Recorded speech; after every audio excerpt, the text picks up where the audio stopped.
What's up, everybody? Welcome to Mindful Reality, the channel that covers reality TV from a mental health perspective. It's been a while. It hasn't been a while, but it's been a while for those who are on here for my challenge coverage. I'm sorry about that. But when balancing the two fandoms, at least in terms of who has been more active on this channel, it was a choice between the Challenge fandom and the Big Brother fandom. And during the Big Brother season, the Big Brother fans are active. So unfortunately, or fortunately, depending on which side you're on, Big Brother takes priority for me in terms of my content. But now the Big Brother finale was Sunday. So here I am covering my show, covering my favorite show. So we are on episode 9 of the challenge season 40 Battle of the Eras. I was complaining that the episodes were starting to get kind of boring and long. This episode was on the better side. The trailer for the rest of the season looked fire, but I hope it's not one of those things where they rope us in with showing us like a few cool moments, but then the season actually doesn't look like that. But you know what? That's yet to be seen. The jury is out. So let's just jump into what happened in tonight's episode. So the episode started. Let me see if I can show you guys any of this stuff. It's usually hard to focus the pictures, but we'll see. So this is the beginning. Okay, I'm not going to do this because this is going to be too difficult to try to do a bunch of times. But at the beginning of the episode, it showed Rachel coming back in triumphant because as we know, Rachel is the lone soldier for Era 1. Rachel won her elimination. Derek lost his on one leg barely. Uh, Rachel smoked Avery in the last elimination, which was that boxing thing, which is that blindfolded boxing thing. And anyways, Rachel says, I need to win to keep myself out of elimination. And in some weird, twisted way, I'm excited about that. I have so much respect for Rachel this season. I already respected her as a competitor, but she is just to see her when they have those era platforms, era 2, era 3, and era 4 have plenty of people standing on the platforms. She's just standing there by herself, like, I want to compete and I'm going to battle it out by myself. Like, this is Sparta. I'm like, she's one of the baddest ones there, and she's era 1, and she can beat a lot of people that are much younger than her. So kudos to her. Kudos to her for everything that she stands for and represents.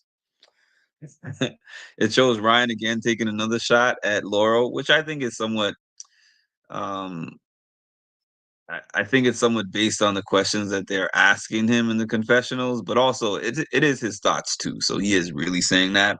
But he was like, nobody really likes Laurel except for Bananas, and he only tolerates her because he's scared of her. I thought that was kind of funny. Next, we have this scene of Devin in a room with Michelle and some of the others from his era, where he's saying, anyone working with bananas, or he always calls him the banana man, after he tried to split up him and Michelle, that means that that person is working against him. So basically, if somebody is working with Johnny after what Johnny has done to him in this season, because it seems like he's let, the past season's beef go, but I mean, it's still a factor. It is still obviously a factor because if this was a one-time incident, they might have been able to talk it out. But I think that this was more like we've already had a beef, we squashed the beef, and now you're circling back to try to mess up my relationship with Michelle. So now the beef is back on. Hey, Palaver girl. So Michelle always plays the same game every single season. It doesn't matter. She's not someone who's like, I'm gonna stand on business. She's somebody who's like, I want to make the least waves. I want to be part of the biggest group. And I don't want to get anybody upset because I always am worried about all the different targets on my back. So she's not agreeing with Devin. She's like, oh, so what you want to do is basically target somebody who's really strong and has a lot of connections. And then we could possibly be the target next. And then Devin is basically like, I'm not telling anyone what they have to do. I'm just stating what is true for me. And if I end up having to go because of it, I have to go. But no matter what, I don't know if he said it in this conversation, but he said in some conversation with her, he'll be waiting for her basically when it's over. And the challenge isn't going to stop that, which is understood. So we get into this daily challenge. The challenge is called bottoms out, I'm sorry. And they immediately clip to Ryan and Derek. Ryan and Derek commentary about bottoms out. I'm like, really challenge. We got the fifth grade jokes going on. That's okay. So the challenge is basically a challenge where, oh, I think they had to complete some math problems, and the team that completes the most math problems, they have this truck kind of thing that is suspended over the air, and it has a bottom, which is why it's called bottoms out. If you put your foot on the bottom, it opens. Um, Otherwise, you're held up for a certain amount of time, and then it opens over the water, and then you could potentially fall out. The way that it's set up, and I understand this now because I have now done rock climbing once. They have like, if anyone's done rock climbing, you think looking at rock climbing is like, oh, you get these big rocks to put your hand and feet on. The rocks are actually like these little things that are barely out. And then, I mean, not real rock climbing, obviously, but like the artificial indoor rock climbings that they have, they're like these little things that you can barely grip. Like you got to have really good grip strength, and you have to hug the wall, and you can't stand on them with your toes pointed on them. You have to angle yourself, hug the wall, and turn your feet to the side and hold yourself up as best as possible. So basically, the amount of math problems you get is the amount of pegs that you get. So basically, I think this is finally one of those eliminations where having less people, as long as you can do the math, having less people actually benefits you, because you need more pegs if you have more people, and it's just about the strongest person who can stay on the longest. Like having 10 people does not necessarily benefit you more than having 5 people. It's just a matter of, are you strong at math, and do you have someone who can hold on very long? That's pretty much it. So there was this thing where TJ says, Kara, are you okay? You look like, what did he say? I think I wrote that quote down wrong, but he basically asked her if she's okay. And then she says, oh, math, heights over water, like those are two of her least favorite things. Then they do this montage of a whole bunch of people talking about how much they don't like math. I think Johnny Bananas is one of them. Tori was one of them. They had people going around saying they don't like math. Then, as the challenge does, trying to be funny, they clip over to Laurel being like, I have literally gotten 100% in every math class that I've ever taken, including calculus. And we're all like, okay, Laurel. The production challenge production is definitely playing up this whole Laurel is arrogant and thinks that she's the biggest, baddest person on the block and can never do any wrong. That was an irrelevant little clip that they showed, but it was kind of funny the order that they placed it in. So, okay, where are we at? Where are we at? Where are we at? Oh, my order is a little bit messed up here. Okay, so we have the different eras, era one, two, three, four. So Rachel actually starts. I think that this is based on, yes, I remember now. This is based on who had the most questions right. As expected, with only one person in her era, Laurel has the least amount of math questions right, but Laurel is holding on and holding on and holding on. At a certain point, she goes, "You might want to go take lunch." And then they're all like, "Yeah, you're a badass. Yeah, yeah, yeah, yeah." So we get into this era four, which was the next one to go. And in era four, Casey was the last person standing. No surprise there. Casey is really strong and really good at a lot of things. Era three, Devin is the last one standing for era three. And then Nehemiah holds on for a really long time in era two. So it's making it look like for first place, this could be a showdown between era one and era two, which era one and two, well, era one is Rachel. So really, era two would be really happy about era three or four not winning because they had to start making a dent in era three and four because it's looking like at this point, era three and four is just picking everybody off. So when TJ goes in to make his announcement about the winner, um, TJ says, "It sucks to go first, unless you're Rachel Fitness." And I got a huge shout out to Rachel Fitness. I met Rachel Fitness a bunch of times. I shouldn't say a bunch of times. I meant to say a couple of times. Rewind that. I met her a couple of times. She was really cool when I met her. She's very strong. I mean, she could beat anybody in just about anything. And it showed here. She was a one person era team by herself, representing era one by herself, wins against era two, three, and four by herself. Like, Derek has my respect. She has my respect. Awesome. So now she has TJ is like, nobody has ever had this amount of power because she's now the sole person who chooses which of the targets is going to go against the two that are automatically going in, which was from era three, who finished in last. So Tori and Devin are automatically going in. So I thought it was cool that, especially because of the fact that she had to go in and do a daily by herself, and she had to be a target as a sole team by herself.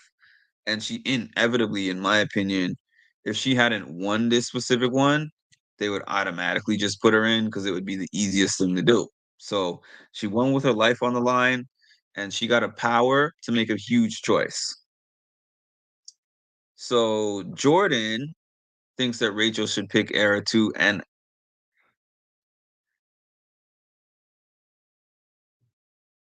nobody ever in life seems to want to put Rachel into an elimination. I think this might be the third opportunity to do so. And I don't know if it's because of what Wes said before. I mean, not on the season because he's not there, but on his Patreon and in his interview with Bananas, that people are scared to put her in because of the fact that they think that she's gonna get something strength based and then beat the person and then come back with a vengeance. I don't know. I don't know.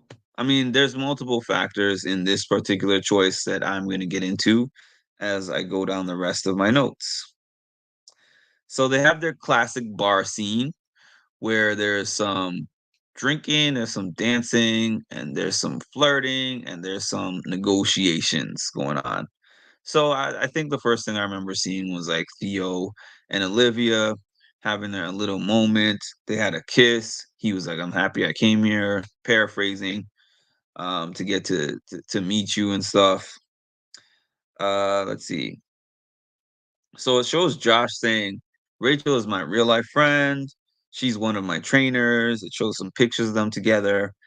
and then his team was depending on him to convince her not to put in Casey and Kylan, but mainly Casey because Casey is part of the Vacation Alliance, and Casey is one of his best friends also.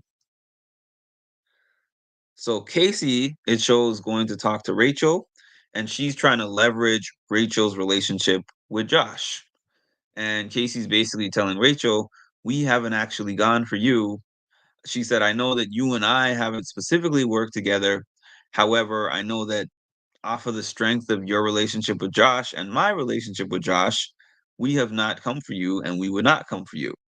And then it showed Rachel in the confessional, like, what a convenient time. You've never talked game to me yet.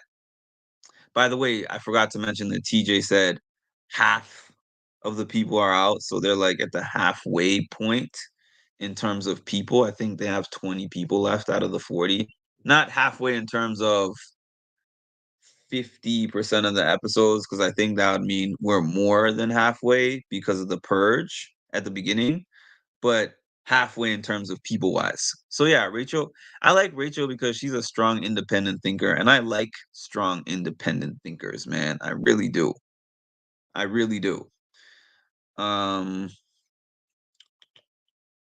so Kylan is talking to Rachel now, and Rachel is telling Kylan that originally she wanted to protect Ryan at all costs because they're tight friends, they're best friends. But Rachel is considering throwing Laurel and Ryan in because of the protection she might get from keeping the others safe. So basically, it's something that she's weighing in her mind, where she's just like, on a friendship level and on a personal level, I want to protect Ryan. Like, she doesn't have a horse in the race with Laurel, but it's like, I want to protect Ryan. And Ryan even said, I don't have to worry about her because that's my girl, whatever, whatever. But she's like, but Kylan is making an argument that's like, hey, you will have the protection of a strong squad, and we can essentially kind of take you in if you don't throw us in. So it shows her weighing on that a little bit. Laurel, of course, comes in there and says, I'm not mad at her pitch, to be honest with you. Even though I'm not a Laurel fan, I wasn't mad at her pitch, which was, hey, I can't promise you the numbers, like how the Vacation Alliance has numbers that they can say you can join one of their numbers. But what I can say to you is that I'm one of the strongest women here. You don't put me in, I am likely to like take people out, and we can take people out. And honestly, I think that that pitch actually appealed to Rachel because I think from watching Big Brother now, I know the challenge is different, but then again, the challenge has become Big Brother-ish because of the Big Brother players that have joined the challenge.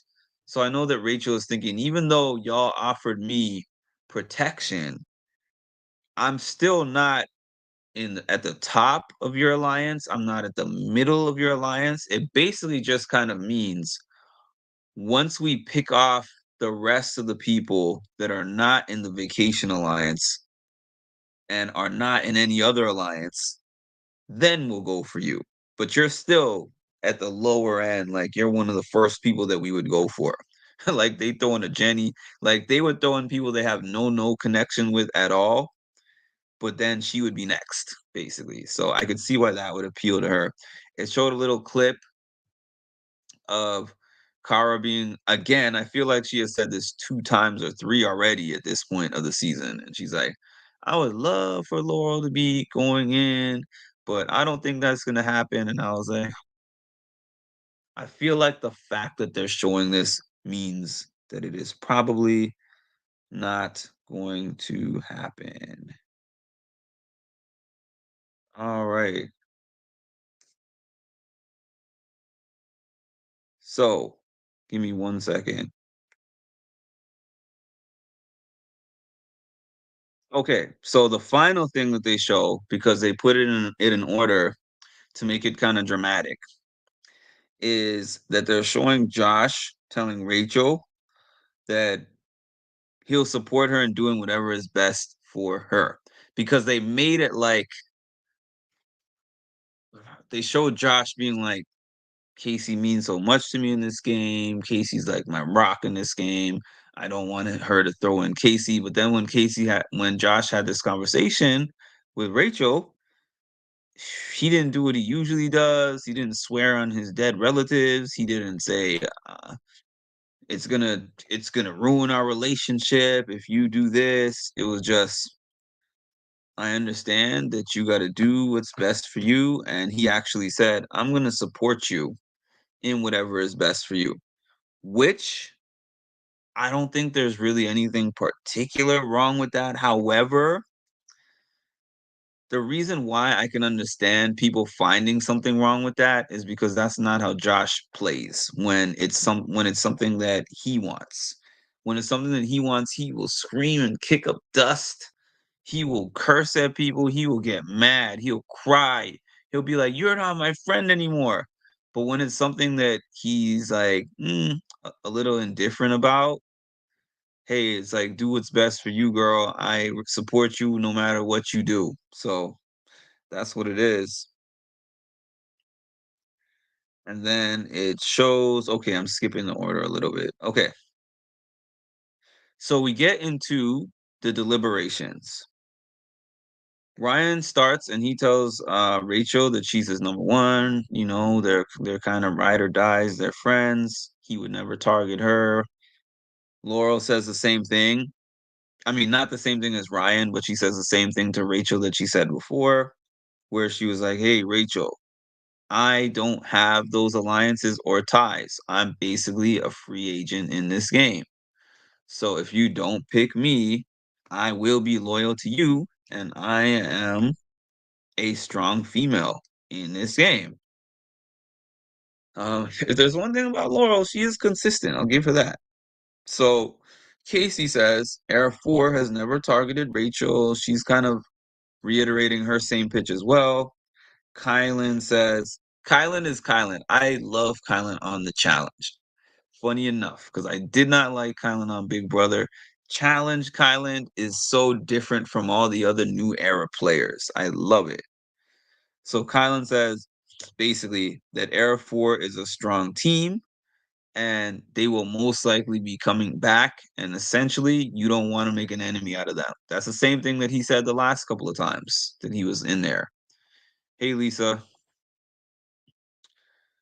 Kylan is a straight shooter. Like, don't put me in. If you put me in, I think I'm gonna win. And then after I win, I can come after you. That's pretty much it. Plain and simple. So it cuts to commercial. So many commercials. I feel like they just made these episodes an hour and a half so they could squeeze in more commercials, to be honest with you. But anyways, it shows Rachel telling Ryan after the commercial that she's going for the Vacation Alliance, which means that she wants to put in Kyland and Casey. Yeah, I wish Horacio was still there as well. People, I mean, I shouldn't say people. I have kind of called Kyland somewhat of a new age Darrell, except a little spicier than Darrell, because Darrell was comfortable with only speaking the things that Kylan says. Kylan will say them all the time. Darrell would say those kind of things with his back against the wall. So Casey was saying, oh, okay, before we get to what Casey was saying, Casey and Kylan were informed by Rachel that they were being chosen to go into the Elim. Obviously, they didn't like that. Era 3 calls out Josh. They started by showing Michelle being like, what was your pitch for Rachel to put in Ryan and Laurel? Like, what did you say? And then Michelle was basically telling Josh that he should have given Rachel an ultimatum. I mean, Josh can do what he wants to do. I what Josh did, and y'all know, I'm not even like a Josh supporter, honestly. Y'all, if you've seen even half a season of me covering the challenge, or if you've seen me covering Big Brother, you've heard what I feel about Josh in any of these games. But I don't think that he did anything particularly egregious in this conversation. It's just that people are starting to realize that he only rides really hard for things that he really thinks are of benefit to him. Like if he doesn't care that much, he'll ride the fence, he'll play it passive, he'll change his mind. I think that's what it is. Like people are kind of getting tired of the inconsistency. Like, and Casey, I've had mixed feelings about in the past before, but she's grown on me. She has. And one thing about Casey is she's probably the in terms of the game, like I know outside of the game, I don't know, their relationships could be different outside, but in terms of in the challenge game, Casey has been one of the biggest Josh allies, supporters, and friends in every season that he's been in. She calms him down when he gets emotional. She she tries to take the target off of his back when he gets irrational and people are looking at him like we need to get him out, when he makes moves that people don't like. She's all up in these different rooms trying to defend and protect him.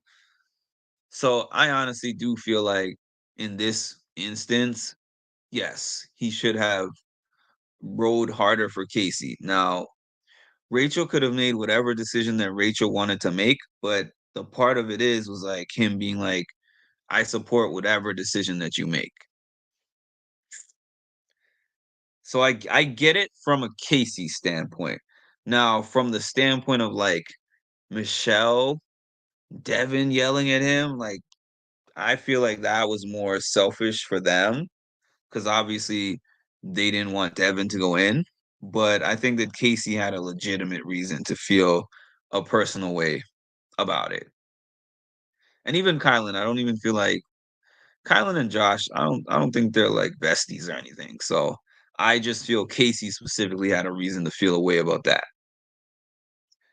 And then so Casey says Josh is a liability on all the seasons that they're on together. He's more of a liability and he only thinks about himself, which is showing itself to be true. So we got our first matchup.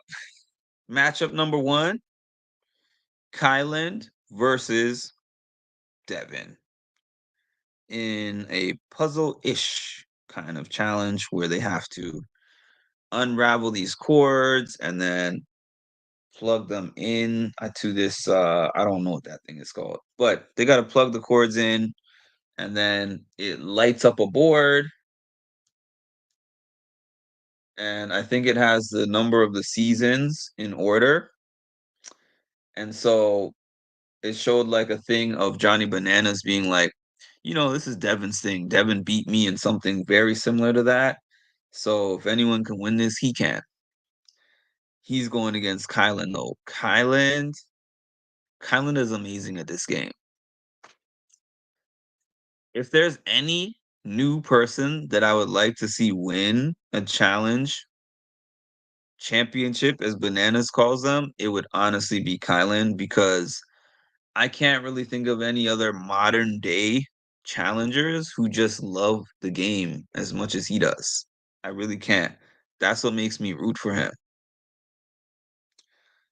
Devin does probably the worst that I have ever seen him do in a puzzle challenge. Kylan smokes this guy badly. At least from what it showed us, Kylan had 40 out of 40 of the eras, and Devin had two. I was like, this is the worst I've ever seen him do. Was not even close.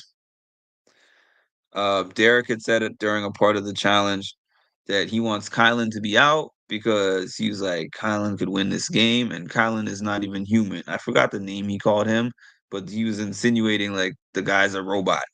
And I haven't seen anything different. Kylan on every single one of these that I've seen him on, even though he hasn't won yet, I feel like he mostly hasn't won because of the political game.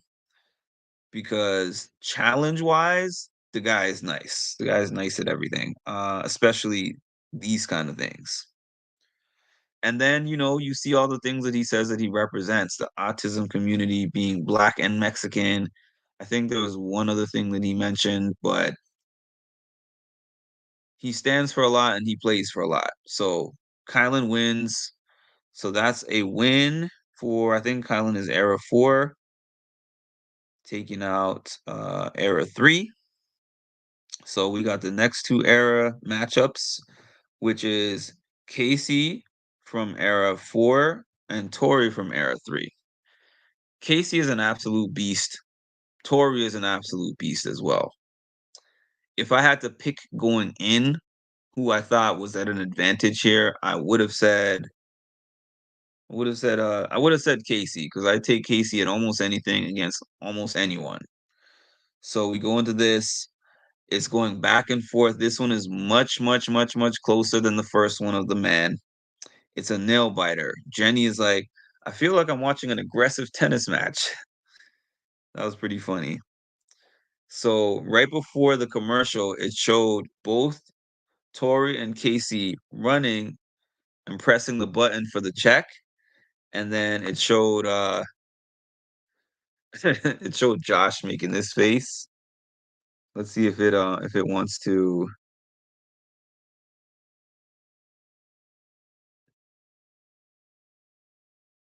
You get the idea. You get the idea. It showed Josh making that face.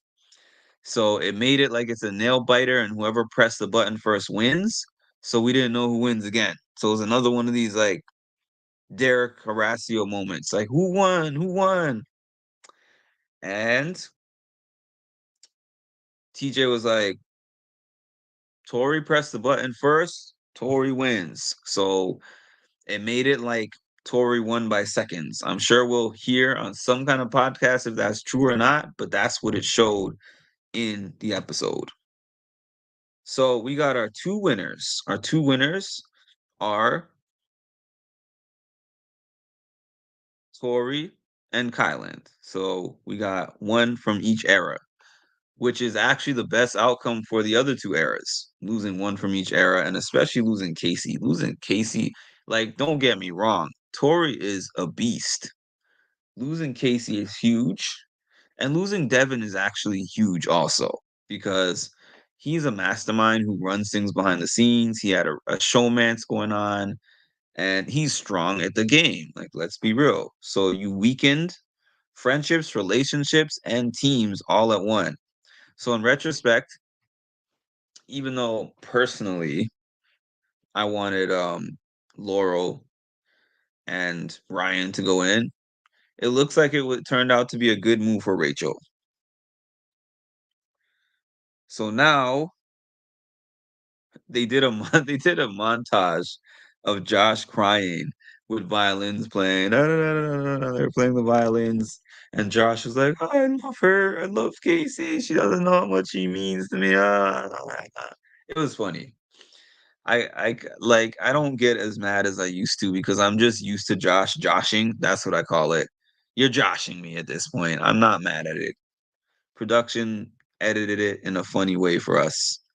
TJ says, all of you did well except for Devin. And then Devin laughs. That was funny. So TJ announces. So TJ is like, all right, it's time to pick the targets. And then he's like, actually,